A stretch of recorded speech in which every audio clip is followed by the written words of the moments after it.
Assassinato no grau 33, Charles Moore.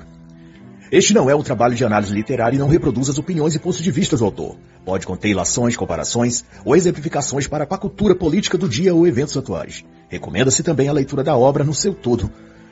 Esta é uma tradução minha da edição em espanhol, porém há uma versão em português lançada em 2024 pela editora Flos Carmelli. No dia desta gravação celebra-se o dia de Santa Catarina de Alexandria, do século XIV d.C. Consta que ela viveu no período do tirano Diocleciano. Ela viveu no Egito, governado então por Maximino Daia. Este, ao contemplar a imensa beleza da jovem Catarina, quis tomá-la por esposa. No entanto, a jovem era devota cristã e tinha um juramento de viver apenas para Cristo. O tirano então convocou 50 sábios e místicos egípcios para que convencessem a jovem de que Deus não era Deus e Cristo não era Senhor nem Salvador. Mas, ao fim, acabaram eles, os 50 sábios, sendo convencidos por Catarina do contrário. E convertendo-se, irado, Maximino mandou executar os 50 mestres egípcios e prendeu também a jovem cristã. Mas, como ainda assim ela se recusava a ceder às propostas de Maximino, ele deu ordem para que também a executassem. E a forma de assassiná-la seria pela roda de ferro pontiagudos. Porém, as pontas do ferro, ao tocar os corpos de Catarina, envergavam e não a feriam. Irado, Maximino determinou que a degolasse, decapitasse-a. E, por fim, do pescoço cortado de Catarina jorrou leite, uma seiva como das plantas. O milagre impactou a multidão, trazendo conversões e temor a Deus. Assim, pedimos a Santa Catarina que interceda por nós, para que nenhum mal prospere ante o nosso caminho e nenhuma injustiça se faça aqui nessa análise, e todo o propósito e vontade do nosso Senhor se cumpra na vida de cada leitor e ouvinte. Assim, então, pedimos, Santa Catarina de Alexandria, rogai por nós. Em nome do Pai, do Filho, do Espírito Santo. Amém. O autor, padre Charles Theodore Moore, é norte-americano, padre na Santa Igreja Católica, formado em Antropologia e Filosofia e mestrado em Psicologia. É autor de vários livros e este, o mais contundente deles, desnuda os bastidores do Vaticano no pontificado de Paulo VI, no que condiz à penetração da organização da seita filantrópica que segue o bode, se é que você me entende, nos postos e cargos de poder na Igreja em Roma, na política e economia europeia também. As denúncias trazidas pelo padre Moore está baseada na investigação minuciosa do cardeal Edouard Gannon, a pedido do próprio Papa Paulo VI à época, a fim de trazer à luz os eventos também relacionados à morte de João Paulo I e à eleição de João Paulo II, culminando tudo na fatídica reforma conciliar do Vaticano II. E a título de esclarecimento, o autor deixa claro que essa seita, que cultua o bodezinho, tem M no nome e termina com A. Ela não é validada nem aceita pela Igreja. Os valores, crenças e objetivos dela conflitam com os caminhos que Cristo e a Igreja instruem. Além dessa seita, também promover perseguições políticas e ideológicas contra o cristianismo de forma enrustida, patrocinando movimentos anticatólicos em todo o mundo. No México, por exemplo, entre 1925 e 1930, o governo ligado ao Esquadrão Compasso instigou enorme perseguição contra a Igreja Católica, fechando e prendendo conventos, padres, freiras, e também em 1981 a loja P2 tentou infiltrar e destruir a administração financeira do Banco do Vaticano para mergulhar a Santa Sé num colapso geral econômico. Por essa época, já estavam infiltrados na liderança da Igreja Católica. Mas, para conclusão, desde pelo menos 1738, na encíclica Eminente Specula, o Papa Clemente XII proibiu o vínculo ou a adesão entre católicos e adoradores do grande arquiteto do universo. E em 1917 essa proibição foi especificada no Código de Direito Canônico, excomungando qualquer católico que adira a essa ou similar associações anticristãs. Era o Cano 2335. Já em 1983, o Cano 1374 tentou amenizar a situação, separando entre quem é apenas filiado e quem tivesse posição de liderança nessa seita, determinando uma pena justa para o adepto e a pena de interdição para quem fosse líder.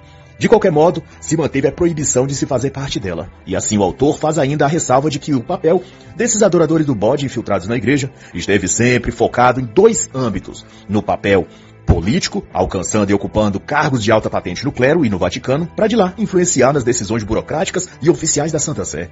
E também no escopo humanista da igreja, que diz respeito às ações práticas das dioceses, grupos e movimentos eclesiais desde o Vaticano até as pequenas paróquias de cada cidade, gerando novas iniciativas supostamente pastorais, como acolhidas e catequeses voltadas para o público LGBT, minorias sociais, coletivos negros, indigenistas, etc. Sempre pautas devotadas à esquerda política e comunismo. Diante disso, o arcebispo Edward Gannon foi encarregado pelo Papa Paulo VI de investigar a infiltração M-A-C cedilha, pontinho termina com C-A, no final, na alta cúpula do Vaticano com a intenção de destruir a igreja de dentro para fora. A missão de Gannon era produzir um dossiê dos prelados que fizessem parte dessa seita, e ao final o Papa pudesse discutir maneiras de reformar a sé de Roma e corrigir o que os pedreiros esotéricos, se você me entende, tinha feito de ruim na igreja. Sabe-se que o documento definitivo de Gannon continha vários volumes e foi apresentado a sucessivos papas, mas sem que conseguisse ou tivessem o interesse de resolver a questão. Até que foi ocultado em algum lugar nos arquivos do Vaticano. Mas o que sabe-se claramente, dentre o próprio alto escalão em Roma, é que as indicações para a nomeação de cardeais vêm de pessoas comprometidas com essa seita, e os responsáveis pelas reformas litúrgicas e teológicas na igreja também.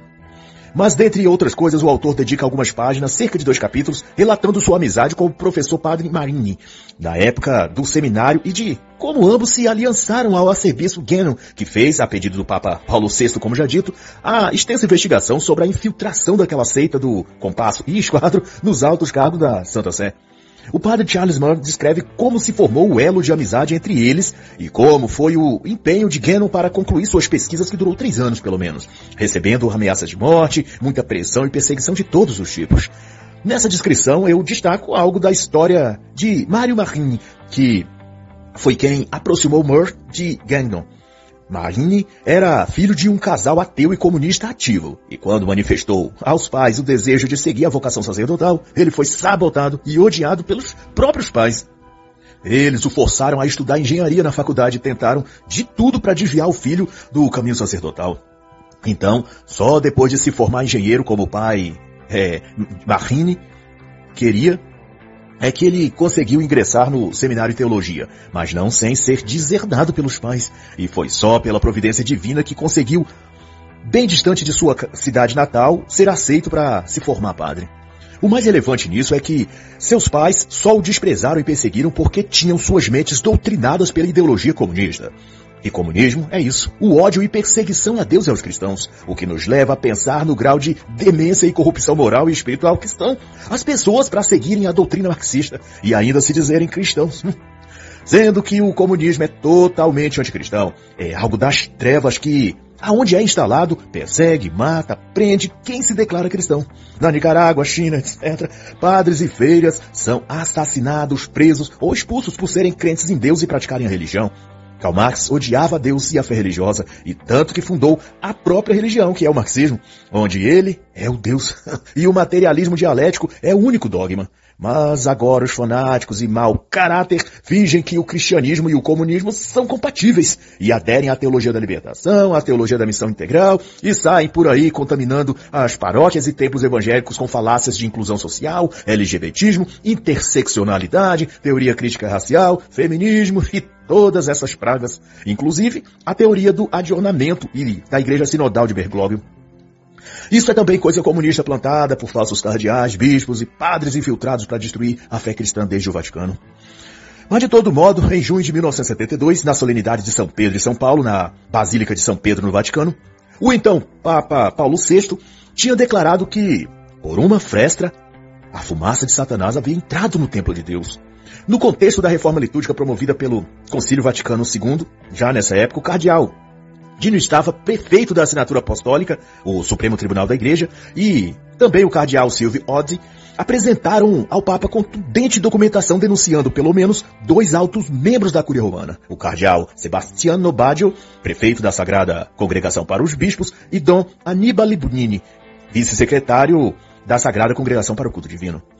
Com provas robustas em mãos, Staffa e Oddi acusaram formalmente Baggio e Bugnini perante o Papa de serem membros ativos do grupo do Esquadro Compasso, traidores infiltrados no governo central da Igreja Católica Romana. A situação era gravíssima, visto que o cardeal Baggio era o responsável por decidir quem se tornaria bispo da Igreja Católica em todo o mundo. E então, os bispos nomeados sob seu comando refletiam as opiniões ideológicas liberais do próprio Baggio. De 1973 por diante, os bispos eleitos por ele, para se ter uma ideia, passaram a ser chamados de Baggio Boys e eram reconhecidamente marxistas. Sempre que podiam, se opunham à autoridade do Papa e desprezavam a ortodoxia teológica, além de já naquela época pregarem e defenderem o tal adionamento que Bergoglio tanto fala no contexto da Igreja Sinodal atual. Todos esses liderados pelo prelado Sebastiano Baggio buscaram promover mudanças profundas na Igreja nos aspectos da liturgia, da doutrina e da norma moral católica. E o mesmo Baggio tinha enorme influência sobre o braço direito do Papa, que era o secretário de Estado cardeal Jean Villot. Mas dado a seriedade e delicadeza da situação, o Papa encarregou seu homem de confiança, o secretário adjunto Giovanni Benelli. Logo, Benelli deveria convocar, sob discrição e sigilo, o benemérito Mario Marini, que então dava aulas no seminário onde o próprio padre Moura estudava. E essa convocação era para que Marini o ajudasse na sigilosa investigação do alto clero católico sobre a adesão deles à seita do grau 33. Então, após a investigação preliminar, Benelli apresentou-se ao Papa Paulo VI e recomendou que se fizesse uma vasta e ampla apuração a escavar todos os tentáculos do grau 33 dentro do Vaticano.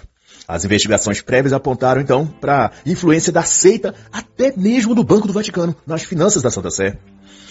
E em seguimento a isso, em meados de 1978, Eduard Guénon foi a Roma encontrar-se privadamente com o Papa Paulo VI, carregando os calhamaços de documentos que provavam a infiltração e planos satânicos da seita do grau 33 no Vaticano.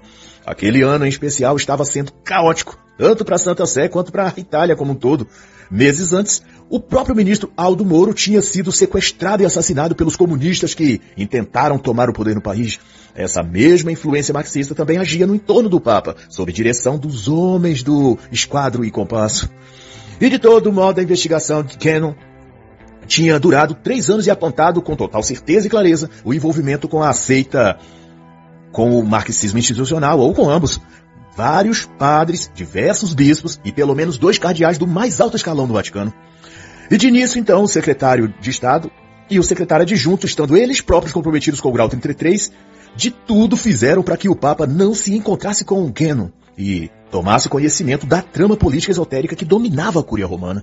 E com muita relutância, tiveram de deixar o Papa sós com o bispo e os documentos incriminadores que trazia consigo. Ao expor os fatos que os documentos traziam, foi apresentado ao Papa que Jean Villot, o secretário de Estado e, portanto, braço direito do Sumo Pontífice, era pessoa ativa no grau 33 e articulou para que o cardeal Sebastiano Baggio assumisse como prefeito da Sagrada Congregação para os Bispos em 1972. Baggio, então, também participante da mesma seita do Esquadro e Compasso, passou a nomear novos bispos em todo lugar no mundo, que tinham alguma conexão, direta ou indireta, com a seita ou com o Partido Comunista. E a cada novo arcebispo, ele dava uma sede metropolitana e com essa barganha, garantia o voto nas eleições papais desses prelados que lhes devia esse presente que receberam em forma de cargos e dioceses boas, prósperas, essas coisas. E o relatório oral de Guénon ao Papa avançou mais algumas páginas dos documentos, detalhando alguns dos esquemas montados no Vaticano por um grupo articulado de adoradores do bode, mas disfarçados de bispos e cardeais. Denúncias que envolviam desvio de verbas na casa dos milhares de dólares, também formação de quadrilha, misticismo e satanismo nas próprias dependências da Santa Sé e fraudes envolvendo até o Banco do Vaticano. Mas apesar de reconhecer a gravidade daquilo, o Papa Paulo VI considerou que ele já estava velho e incapaz de lidar com aquela questão e determinou que Guénon guardasse os documentos em sua posse e bem longe do Vaticano e os passasse ao próximo Papa quando esse fosse eleito, a fim de que o novo pontífice tomasse as providências cabíveis. Mas, falando em providência, Paulo VI faleceu já em 1978 e foi sucedido por João Paulo I.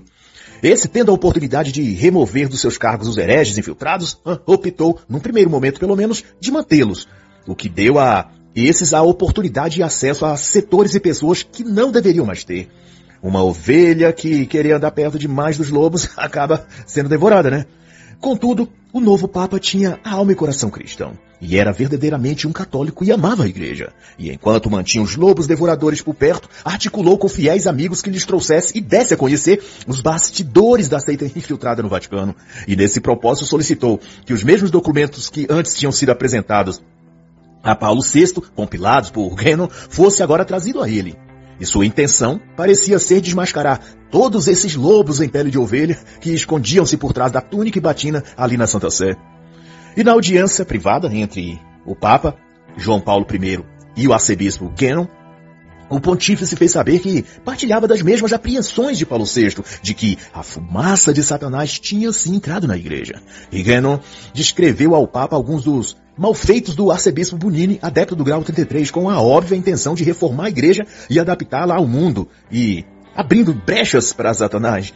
Ele contou, então, que Bonini liderou a reforma litúrgica pós-Concílio Vaticano II e criou novos e modernistas ritos sacramentais com a participação de teólogos protestantes e pessoas de outras fés religiosas, corrompendo assim a santíssima tradição apostólica.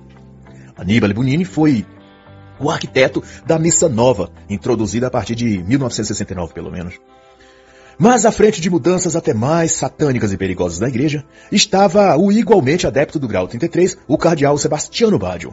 E, para o bem da Igreja de Cristo, o novo Papa, sendo aconselhado pelo arcebispo Guénon e respaldado por 3 anos de profundas pesquisas que delataram Baggio como adorador do bode e um anticristão enrustido, João Paulo I decidiu confrontá-lo e expulsá-lo do Vaticano, iniciando uma limpeza moral e espiritual na Santa Sé Romana. Mas, porém, na noite em que encontrou-se a portas fechadas com Baggio, naquela madrugada o pontífice foi achado morto em seu leito.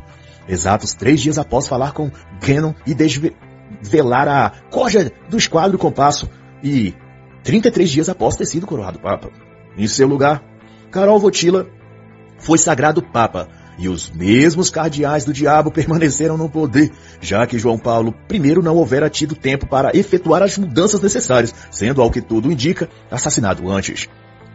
Então, em janeiro de 1979, mais uma vez, Eduard Guénon teve uma audiência, dessa vez com o 3º Papa, para tratar e expor sobre a penetração do grupo do bode no Vaticano. Contratempos forçaram o encontro a ocorrer em fevereiro ao invés de janeiro, mas, para a frustração de Guénon, o novo pontífice também não se dispôs a enfrentar o eixo do mal instalado no Vaticano. E tudo foi ficando como estava. Frustrado, Eduard Guénon renunciou seu cargo em Roma e exilou-se nas vilas pobres da Colômbia, vivendo a santidade e cuidados aos necessitados de lá. Mas antes de partir, alertou a Karol Wojtyła, João Paulo II, que havia um plano do mesmo grupo do grau 33 que assassinou o Papa Paulo VI para também matá-lo. Na época, início de 1979, o Papa duvidou que fosse verdade, mas em 1981, o serviço secreto italiano informou ao Papa uma conspiração de membros da loja Propaganda Dui, da seita do grau 33, para matá-lo, e em maio daquele ano, o Papa sofreu sim um atentado a tiros, que apenas por milagre divino não lhe tirou a vida. E enquanto lutava pela vida no hospital, Wojtyła expressou em tom de preocupação e remorso: encontre Guénon. E em 1985, Eduard Guénon foi nomeado por Wojtyła a cardeal. E assim está escrito: porque não há nada oculto que não venha a ser revelado, e nada escondido que não venha a ser conhecido e trazido à luz. Lucas 8:17. E assim encerra a análise da obra Assassinato no Grau 33, de Padre Charles Theodore Moore.